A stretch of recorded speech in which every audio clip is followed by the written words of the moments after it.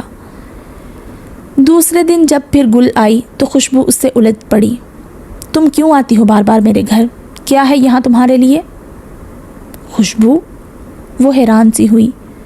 کیا تم نہیں جانتی کہ اس گھر میں میرے لیے کیا ہے؟ کیا تمہیں ابھی تک یہ محسوس نہیں ہوا کہ اس گھر سے میرا کیا تعلق ہے اور اس گھر میں میرا کتنا حصہ ہے؟ میں تمہارے شوہر کی دوسری بیوی ہوں۔ اپنی طرف سے اس نے گویا دھماکہ کیا تھا۔ اس نے مجھ سے دھوکے سے شادی کی تھی، فریب دیا تھا مجھے۔ تمہیں تمہارے بچوں کا واسطہ خوشبو، مجھے میرا حق چاہیے۔ اسلام میں دونوں بیویوں کے حقوق برابر ہوتے ہیں۔ اس پر میرا اتنا ہی حق ہے جتنا کہ تمہارا۔ تم تو مجھ سے زیادہ بہتر جانتی ہو، مگر جب وہ خود ہی اس حق کو تسلیم نہیں کرتا تو پھر تم کروا سکتی ہو میرا حق تسلیم۔ مگر میں ایسا کیوں کروں گی؟ تم نے کب مجھ سے بھلائی کی؟ پہلے ظالم بن کر آئی تو میری تعلیم چھین لی، اب مظلوم بن کر آئی ہو تو مجھ سے میری چھاؤں چھیننا چاہتی ہو، میرے مرد کا بٹوارا چاہتی ہو۔ میں اپنے آنگن کی خوشیاں اور چھاؤں کیسے تمہیں بخش دوں؟ کہاں سے اتنا بڑا دل لاؤں؟ نہیں خوشی، میں تم سے کچھ نہیں چھینوں گی۔ ہم دونوں بہنوں کی طرح رہیں گے، پیار اور محبت کے ساتھ۔ سوکھنے اور بہنیں؟ وہ طنزیہ ہنسی۔ پلیز خوشبو، وہ سراپا التجا بن گئی، میری بات سمجھنے کی کوشش کرو۔ میں نے کوئی تمہارے حق پر ڈاکہ نہیں ڈالا، تمہارے شوہر نے خود اپنا بٹوارا کیا تھا۔ اور پھر خوشبو، دوسری شادی کرنا کوئی جرم یا گناہ تو نہیں ہے۔ اسلام میں تو 4 شادیاں جائز ہیں۔ تم تو خاصی مذہبی ہوا کرتی تھی، پھر اب فار گاڈ سیک گل، مذہب کے نام پر مجھے بلیک میل نہ کرو۔ جب ریحان خود ہی تمہیں رکھنا نہیں چاہتا تو پھر میں کیوں زبردستی کروں؟ اور پھر تم کہیں اور بھی تو شادی کر سکتی ہو، دولت مند ہو، خوبصورت ہو۔ بڑی اذیت ہوئی تھی گل کو خوشبو کے ان الفاظ سے۔ یہی بات اگر میں تمہیں کہوں کہ تم ریحان سے طلاق لے کر کہیں اور شادی کر لو تو کیا تم ایسا کر سکو گی؟ خوشبو تو تڑپ ہی گئی۔ نو نیور، میں اس سے پہلے مر جانا پسند کروں گی۔ تو پھر جو چیز تم اپنے لیے پسند نہیں کر رہی وہ میرے لیے کیوں کر چاہ رہی ہو؟ تمہاری بات الگ ہے۔ کیوں؟ میری بات کیوں الگ ہے؟ کیا میں عورت نہیں؟ کیا صرف تم عورت ہو؟ میرے پاس دل نہیں یا جذبات نہیں؟ نہیں، یہ بات نہیں ہے، مگر ریحان خود تمہیں بیوی کی حیثیت دینا نہیں چاہتا۔ وہ اپنے کیے پر پشیمان ہے۔ وہ تمہیں طلاق دینا چاہتا ہے۔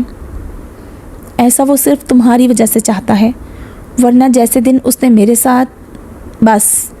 اچانک دونوں ہاتھ اٹھائے ریحان کمرے سے نمودار ہوا تھا۔ اب ڈراپ سین ہو جانا چاہیے۔ یہ ساری بحث یہیں ختم کر دو۔ میں مزید ٹینشن برداشت نہیں کر سکتا۔ میں تمہیں طلاق دینا چاہتا ہوں۔ بہت جلد تمہیں طلاق کے کاغذات مل جائیں گے۔ باقی قانونی کارروائی بھی مکمل ہو جائے گی، اور اگر تم مجھ پر دھوکہ دہی وغیرہ کا کوئی کیس کرنا چاہتی ہو تو وہ بھی کر دیکھو، اور اب تم جا سکتی ہو۔ آئندہ اس گھر میں آنے کی ضرورت نہیں، کورٹ میں ہی ملاقات ہوگی۔ نہایت سنجیدگی سے اس نے حتمی انداز میں فیصلہ سنا دیا۔ چند لمحوں کے لیے گل ساکت کھڑی رہ گئی، پھر اس کی آنکھوں سے پانی کے 2 قطرے یوں ٹوٹ کر بکھرے جیسے دل پگھل کر بہہ گیا ہو۔ اس نے بے دردی سے آنکھوں کو رگڑ کر صاف کیا اور نظر اٹھا کر اس ظالم شخص کو دیکھا۔ کیا کچھ نہیں تھا اس ایک نظر میں؟ حسرت، دکھ، محرومی، شکوے، شکایتیں۔ پھر ان خوبصورت آنکھوں کا رخ خوشبو کی طرف ہوا۔ ان آنکھوں سے نکلتی ہوئی کرب اور محرومی کی شعاؤں نے خوشبو کو لرزا دیا۔ پھر وہ غیر محسوس انداز میں بیرونی دروازے کی طرف بڑھی۔ کتنے بھاری قدم ہو رہے تھے۔ مایوسیوں اور محرومیوں کی بھاری زنجیریں ان قدموں سے لپٹی ہوئی تھی۔ پشمردگی اور کھو جانے کا دکھ اس کی چال کو لڑکھڑاہٹ دے گیا تھا۔ یہ وہی گل تھی جس نے اپنی دولت اور حسن کے زام میں خوشبو کو بے نقاب کر دیا تھا۔ یہ وہی گل تھی جو ہمیشہ غرور کے ساتھ سر اٹھا کر چلا کرتی تھی۔ آج کیسی شکست خوردہ ہو رہی تھی، کسی ہارے ہوئے جواری کی طرح اس گھر سے جا رہی تھی۔ خوشبو کا دل جیسے کسی بھاری پتھر تلے آ گیا تھا۔ پھر اس کے دل نے گواہی دی کہ اگر یہ عورت یہاں سے اس طرح مایوس ہو کر گئی تو زندگی سے ناطا توڑ لے گی، پھر تو یہ سراسر قتل کی واردات ہوگی، اور اس واردات میں ریحان کے ساتھ ساتھ وہ بھی شامل ہوگی۔ وہ خوشبو کی قاتل بن جائے گی اور پھر خدا اس سے بھی احتساب کرے گا۔ نہیں، ایسا نہیں ہونا چاہیے۔ لمحے کے 1000ویں حصے میں اس نے فیصلہ کیا تھا۔ گل، اس نے بے ساختہ پکارا تھا، تڑپ کر آگے بڑھی تھی۔ رکو گل۔ وہ رک گئی مگر پلٹی نہیں تھی۔ خوشبو نے آگے جا کر اس کے شانوں پر ہاتھ رکھ دیے۔ میں نے تمہیں ریحان کی بیوی کی حیثیت سے قبول کیا۔ ریحان پر جتنا حق میرا ہے اتنا ہی تمہارا بھی ہے۔ گل نے بے یقین نگاہوں سے اسے دیکھا اور پھر وہ آنکھیں خوشبو کی نرم مسکراہٹ سے یقین کی روشنی پا کر قندیل کی طرح روشن ہو گئی۔ ذرا فاصلے پر کھڑے ریحان کے منہ سے اطمینان اور سکون کا سانس خارج ہوا، ورنہ صرف خوشبو کی وجہ سے وہ گل پر اتنا بڑا ظلم کرنے چلا تھا۔ شکر ہے اللہ نے اسے اس ظلم سے بچا لیا تھا۔ گل کے بغیر خوشبو ادھوری ہے اور خوشبو کے بغیر گل کی کوئی قیمت نہیں۔ خوشبو نے دھیرے سے کہتے ہوئے اسے اپنے ساتھ لگا لیا تھا اور ساکت اور ٹھہرے ہوئے ماحول کی گویا ہر چیز گنگنا اٹھی تھی۔ تو یہ تھا ہمارا آج کا ناول، کہاں تھا ورنہ گوارا ہمیں۔